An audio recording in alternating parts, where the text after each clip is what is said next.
یعنی ما در سیاست نمیتوانیم خدا را دخالت بدیم. خدا ضرورت ندارد.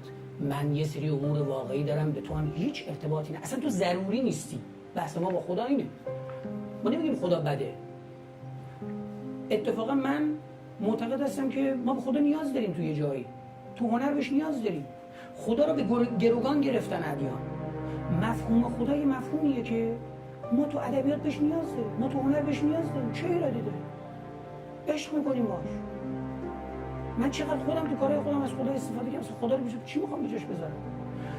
خدا رو ادیان به گروگان گرفتن و دارن یه جای دیگه به عنوان چکش ازش استفاده میکنن و من نمیخوام این اتفاق بیفته.